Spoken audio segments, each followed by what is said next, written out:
Então vamos lá? Bom, esse é o Giro da Bolsa, o programa semanal com as principais notícias do mercado financeiro na semana. Tudo aqui compiladinho para você, né, que não tem tempo aí de acompanhar as notícias na semana ali, você saber tudo aquilo que você precisa saber sobre o mercado num programinha só. Você põe aqui e vai ouvindo, né, tranquilo aí. O pessoal tava até pedindo para eu transformar em podcast. Tô refletindo. Vou dizer que eu tô pensando, tá bom? Antes de mais nada, né, quem é Sardinha Raiz já fez o quê? Já deixou o like na confiança antes do vídeo começar, porque sabe que o vídeo vai ser brabo. Agora, se você não é o Sardinha Raiz ainda, cara, para você o jogo é diferente. Você não vai deixar seu like enquanto o vídeo não trouxer alguma informação que te agregou, te ajudou de alguma forma. Por quê? Porque não dá para eu ficar aqui, né, falando sem saber se esse vídeo está tendo eficácia na sua vida.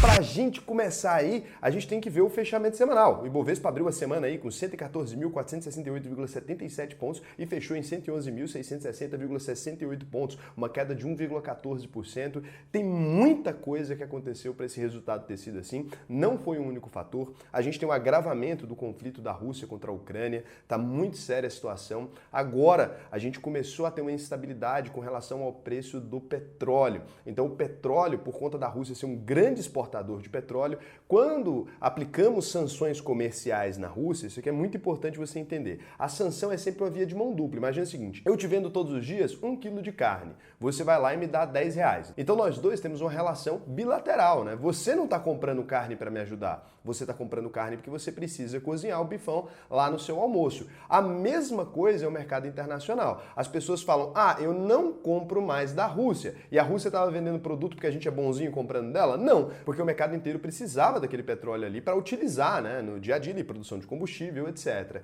Quando a gente tira um dos maiores produtores de petróleo do jogo, a situação muda. Pau que dá em Chico, dá em Francisco. Ele não ganha o dinheiro do petróleo e a gente aqui, fechadinho com os países ocidentais, a gente acaba não tendo esse petróleo ali também.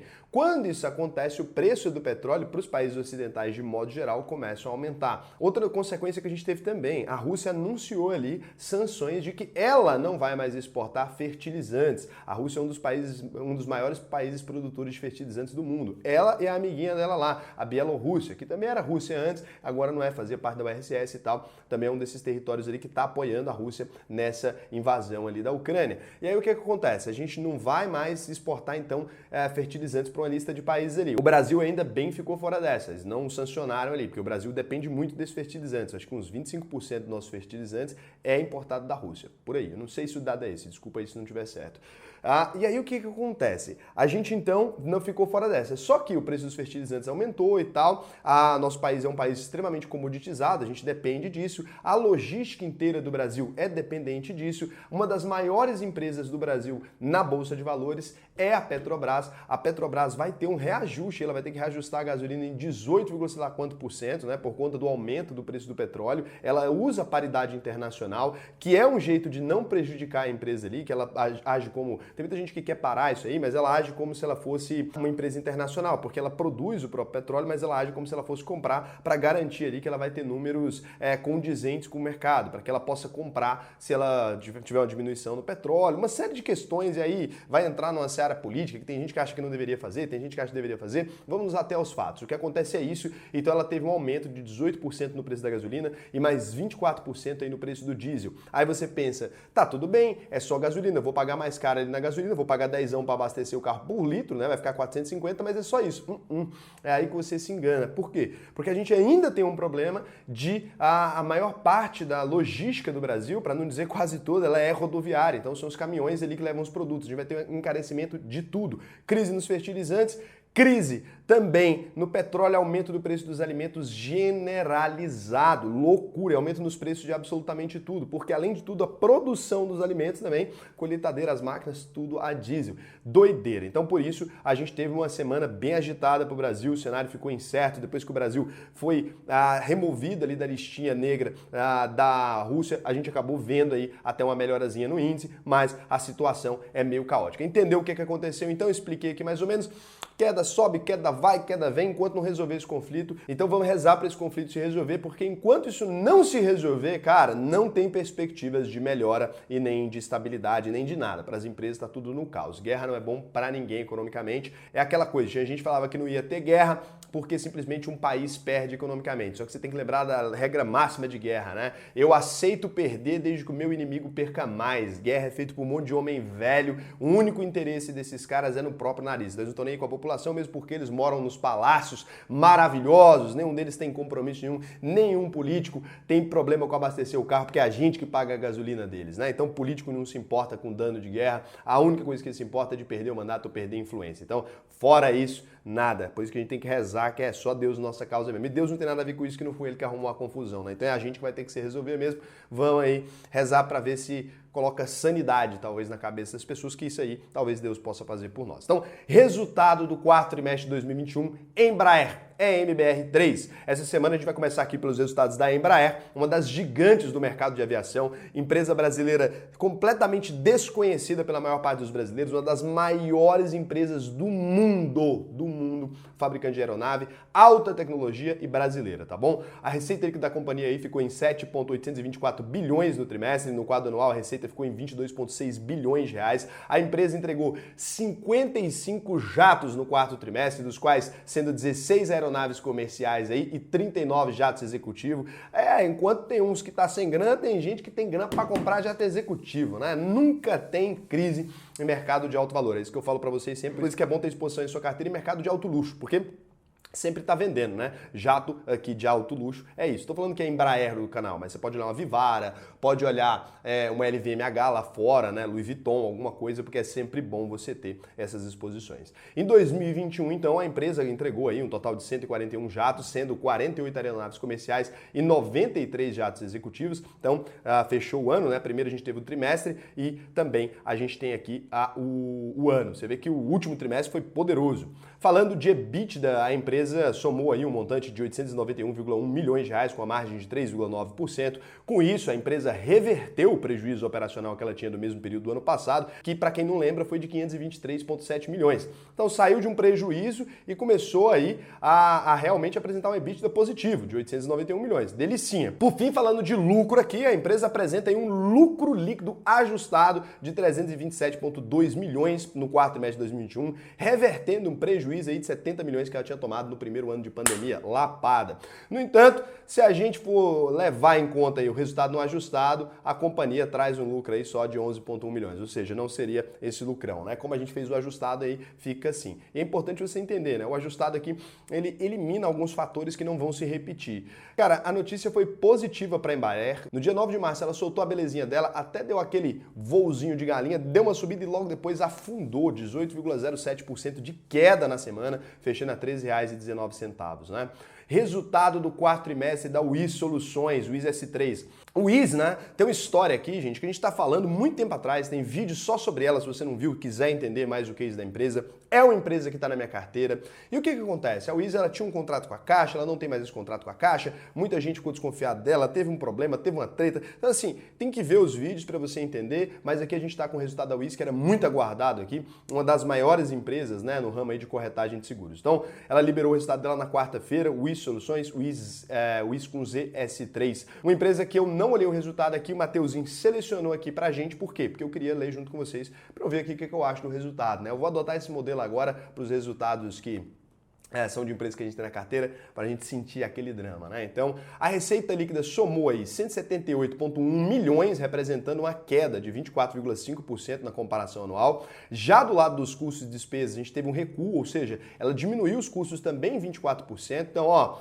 apresentamos uma queda na receita e uma queda nos custos do mesmo tamanho, ficando aí em 117,8 milhões os custos. Falando sobre o EBITDA, o indicador somou 65,5 milhões, o que significou uma queda de 10,3% na comparação com o mesmo período do ano anterior. O famoso lucro operacional, aí a gente pode chamar, tá? Normalmente fala o EBIT, o lucro operacional, mas o EBITDA também pode ser chamado assim. Só que aí, cara, olhando aqui agora, eu tô percebendo que o lucro líquido da empresa foi de 4,4 milhões de reais. Surpresa total no quarto trimestre de 2021. Por quê? Isso representa aí uma alta de 23,3% na comparação com o quarto trimestre de 2020. Levando em consideração o ano de 2021 aí como um todo, o lucro líquido ficou em 205,8 milhões, uma leve alta aí de 3,1%. Mas esse trimestre aqui pegou todo mundo de lapada, tanto é que ela subiu, né? Genial aí o trimestre dela, surpresa mesmo, fechando a R$ 7,18, o WIS S3. Eu esperava, na verdade, depois daquele rolo lá, eu esperava até uns indicadores piores aqui. Interessante interessantíssimo, continuo gostando da empresa aí,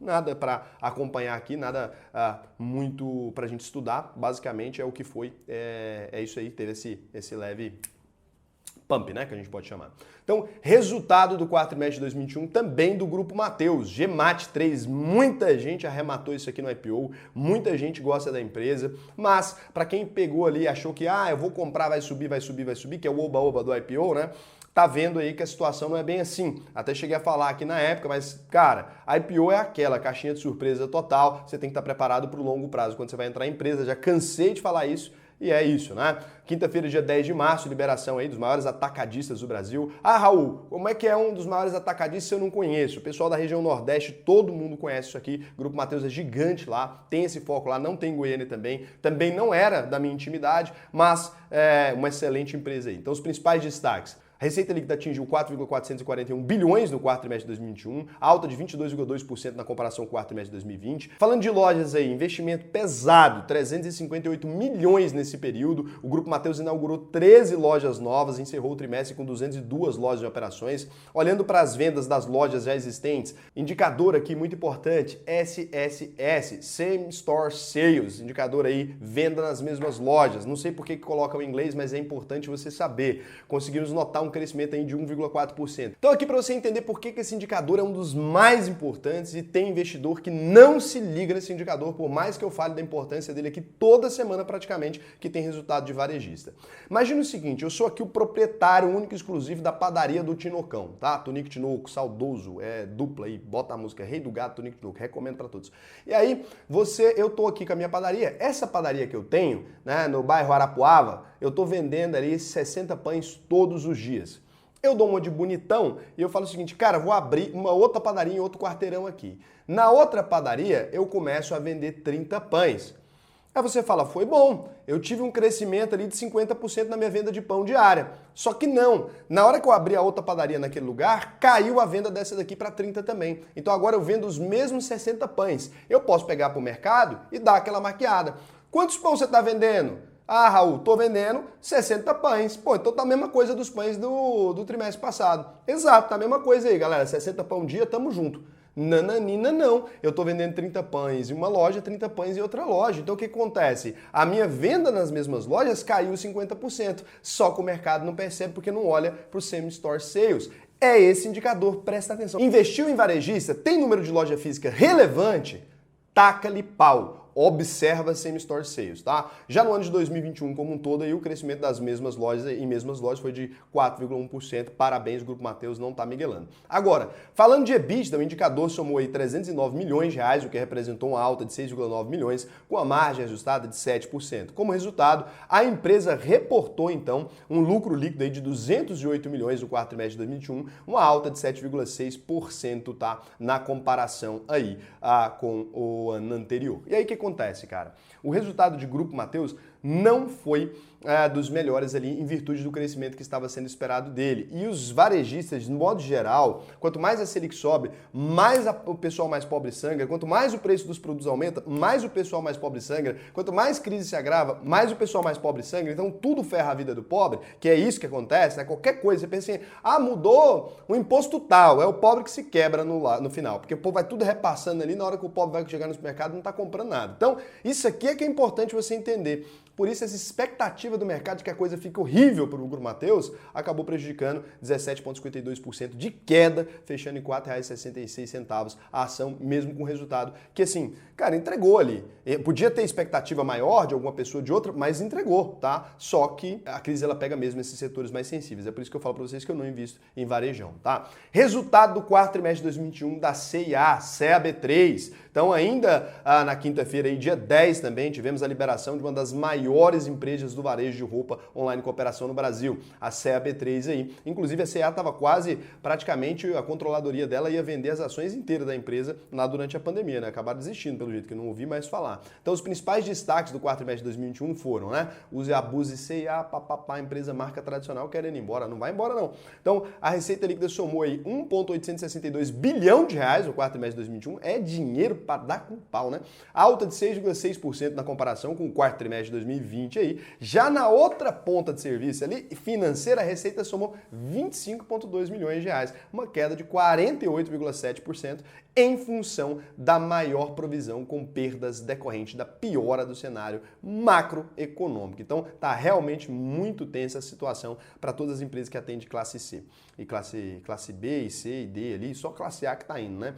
O EBITDA ajustado somou 201,4 milhões, uma alta de 22,6% na comparação com o quarto trimestre de 2020. A margem EBITDA atingiu 10,8% no quarto trimestre de 2021, alta de 1,4 pontos percentuais frente à margem registrada no quarto trimestre de 2020. Como resultado, a empresa registrou um lucro líquido aí de 154,4 milhões no quarto trimestre de 2021, uma alta de 41,2% na comparação com o quarto trimestre de 2020, que estava na situação muito feia ali, mas ainda com todas essas incertezas, a expectativa realmente não é boa mesmo. Serviço financeiro aí é a linha dela que mais caiu justamente por aumento da Selic, fica mais difícil o acesso a crédito, fica mais caro, menos gente quer pegar acesso a crédito ali, então a coisa fica feia. Aí aqui, cara, esses tipos de resultado, eles é bom para matar a pau. Tem gente que não entende como é que funciona o mundo, porque a pessoa pensa assim, então quem é rico, Raul, ele não se importa, ele quer mais é que o pobre se foda. Você entendeu que para existir dinheiro nas empresas, nessas empresas bilionárias, tem que ter dinheiro na classe C? Você entendeu? Porque é tudo uma escala, o dinheiro vai subindo ali, né? Essa pessoa aqui ganha um dinheiro, se ela não tem um dinheirinho para comprar uma roupinha ali, umas brusinhas, a pessoa não ganha dinheiro ali, a atendente acaba ficando sem dinheiro, todo mundo vai ficando sem dinheiro, todo mundo para de gastar, as empresas param de faturar os bilhões dela. Então, não existe esse papo que rico não gosta de pobre, sei lá o que, cara. Todas as maiores empresas do mundo são dependentes, são massivas, elas dependem das pessoas mais pobres 100%. Ninguém quer pobre se fuder, ninguém quer pobre sem dinheiro, isso não é bom pra ninguém. A única pessoa que quer pobre se fuder é governo, porque vende auxílio. Então, de resto, ninguém quer, tá? 10,47% de queda aí, fechando a R$ 4,36. Triste mesmo quando a gente vê essas empresas tendo dificuldade para vender ali, porque os clientes estão sem dinheiro. Não é que as pessoas não querem comprar, elas estão sem dinheiro. Horrível a situação que a gente está chegando, é muito complicado. A gente vai ter que ver o que a gente consegue fazer para tirar essa situação da pandemia. Agravou muito a situação, a gente está com muito impacto em todas as áreas, é coisa vindo, e vem conflito, é negócio. Parece que o negócio desandou, gente. O carrinho perdeu com a corda toda, tem que retomar aqui de alguma maneira, a gente tem que ver como é que a gente vai se ligar para a gente se organizar aqui. O mundo precisa entender que não dá para ficar mexendo com essa bagunça agora, porque o negócio já está feio por causa da pandemia, já estava balançado, muita injeção de dinheiro, não dá para fazer isso agora. Então, resultado do quarto trimestre de 2021, via A3, já dá previsível, você entendeu? Você vê um, você viu todos, vai ser a mesma novela. Então, agora a gente vai falar aqui da Via, antiga Via Varejo, né? Liberou seus números aí do quarto trimestre de 2021, também na quinta-feira, e os principais destaques foram: receita líquida da companhia ficou em 8,12 bilhões no quarto trimestre de 2021, uma queda de 14,2% na comparação com o quarto trimestre de 2020. Em termos anuais, a receita líquida encerrou em 2021 com 30,9 bilhões, uma alta aí de 6,9% na comparação com o ano de 2020. Essa alta aqui é menor que a inflação, né? Então, o volume bruto de mercadoria GMV alcançou 11,8 bilhões, uma queda de 6,9% na comparação com o quarto trimestre de 2020. Já no ano, a companhia encerrou o ano com GMV total de 44,60 bilhões de reais, uma alta de 14,6% aí. Então, o GMV aí é o valor bruto de mercadoria, ou Gross Merchandise Value, tá? Por isso que GMV. Falando de EBITDA aí, né? No trimestre o lucro operacional foi de 641 milhões de reais, alta de 17,6% na comparação com o quarto trimestre de 2020. Já no ano, o montante recuou 53,1%, fechando em 1,37 bilhões de reais. Não foi aquela delícia. Por fim, a companhia reportou um lucro líquido de 29 milhões de reais, lucrativo ainda. Trabalho legal do Fuchsberger aí, né? Continuo falando porque é verdade. Pegou a empresa muito destruída, está conseguindo dar uma levantada, está com a estratégia de ir para a internacionalização aqui nos nossos vizinhos, mais aí uma queda de 91,4% na comparação com o quarto trimestre de 2020. No ano, a empresa ficou com prejuízo líquido de 297 milhões, revertendo aí o lucro de cerca de 1 bilhão que tinha tido no ano de 2020, né? Obviamente, resultado muito complicado, 10,28% de queda. Lembrando que esse número bruto aqui do prejuízo não significa lá muita coisa. A Via Varejo fez algumas aquisições importantes nesse ano. Não é uma empresa que está em maus lençóis, não vai acabar, nada disso. Realmente o cenário está muito apertado, gente. Então, é complicado mesmo. Não invisto em varejo, mas compreendo perfeitamente as dores, né? De você que investe, entendo que você tinha perspectivas diferentes ali, que o mercado realmente se desenhou de forma ruim. Se você é um investidor de longo prazo, segura firme, cara. Você gosta mesmo, segura, tanca, tá? Porque se você gosta de varejo, tem que entender que o varejo é cíclico. Então, antes da gente continuar aqui o giro, muito importante para você, você que quer aprender mesmo a investir comigo, pegar as aulas lá comigo, aula online, mais de 120 aulas gravadas, aula online, plantão de dúvida comigo mesmo, ó, vou botar você na minha câmera, ali na frente de todo mundo, você vai tirar sua dúvida, igual a sala de aula mesmo, a gente faz um negócio super legal, o treinamento da UVP aí de 8 semanas começa agora, no dia 21 de março, tá em cima, cara, você não tem nem tempo para pensar, vai auvp.com.br e entra. E por que você não precisa nem pensar? O risco é todo meu, você não aprendeu a investir, a gente devolve 100% do seu dinheiro. E não é promessinha, conversinha fiada, não. Só ver aqui ninguém comentando mal. Pode ir lá no Reclame Aqui também, checar. A gente não tem uma reclamação lá. E se a gente tiver um dia, a gente vai responder com a mensagem de sempre. Cara, pega aqui seu dinheiro de volta se tiver uma reclamação. A gente não se importa com isso, tá bom? O que a gente quer é que você aprenda, risco 100% meu. Pode confiar. É selo Raul de qualidade aqui. É a minha cara, que é a lata aqui. Eu não tô aqui com 30 pessoas para fazer divulgação pra você na minha lata aqui. E é eu que tanco os problemas aqui da minha empresa. Então, pode ir lá, pode confiar, você sabe que sou brabo, né? O negócio não vai ser gostoso, mas que vai aprender, vai aprender. Então, por último aí, não menos importante, dá uma olhada, Santos Brasil, STBP3, quarto trimestre de 2021, chegou a vez da gente dar uma olhada aí, também não olhei antes, Mateuzinho separou para mim os destaques, falei o que ele deveria olhar, passei para ele aqui o que ele deveria puxar pra gente aqui e puxou a capivara do resultado dela. Porque o resultado tem muitas páginas, né? Então a receita líquida aqui da empresa fechou o trimestre em 443,5 milhões, representando aí uma alta de 70,2% em comparação com o mesmo período do ano passado. Pá! Então, segundo a empresa, esse resultado gostoso, isso aqui enche a boca de água, foi impulsionado aí pelos maiores volumes movimentados e elevação no ticket médio em todas as linhas de negócio. O EBITDA somou 158,2 milhões no trimestre, o que representou um crescimento de 94,1% comparado com o mesmo trimestre de 2020. Como resultado final, a empresa apresentou um lucro líquido de 103,8 milhões no quarto trimestre de 2021, uma alta de 695% em comparação com o mesmo período do ano anterior. Falei que ia dar boa, cara. Tô falando aqui desde... tem anos que eu tô falando isso aqui. Uma hora esse trem ia ter que virar, não é possível, né? Eu falo do negócio mesmo. Você vê que a gente não fica torcendo pra cotação, que a cotação a gente nem sabe ainda, tá lá embaixo, ó. Então, um destaque importante aí é que a empresa encerrou o ano de 2021 com 1,1 bilhão em caixa e aplicações financeiras que, descontada a dívida total, totalizou um caixa ali de 671,4 milhões. Resultado foi bom. Bom, se o mercado não tiver drogado, é para ter sido bom também. Cadê? Deixa eu ver se o Matheus... Matheus não colocou aqui o resultado dela pra gente, não. Ó, resultado bom na semana. 7,70% aí nos últimos 5 dias, crescimento no preço das ações. E não significa nada, o mercado poderia ter derrubado aqui. Importante você estar atento ao resultado. É isso que eu trago para vocês aqui. A cotação significa nada. 6,57 fechamento, foi para casa. O vídeo saiu a tempo do seu almoço? Comenta aí para mim se saiu. Toda vez que vocês me cobram esse negócio, eu nunca sei. Lembrando, né? Para quem participou do Enigma, hoje tem divulgação do resultado lá no meu Instagram. Tava valendo 10 pau. Tava valendo 10 pau aí. E já vou deixar aqui mais um enigma, esse não tá valendo 10 mil, esse aqui tá valendo só, é só comentar, o cara que comentar certo a primeira vez aqui, comentou certo primeiro, manda um presente, tá bom? Só ir lá no Instagram também pra ver se já ganhou, que eu já divulgo os dois juntos. Não é dinheiro esse aqui, é só um presentinho aí, porque já descapitalizamos, 10 pau aí na tacada. O enigma é, a logo é verde, tem dívida líquida alta, mas não é porcaria. Comenta aí pra mim, o primeiro que acertar, valendo o presentinho.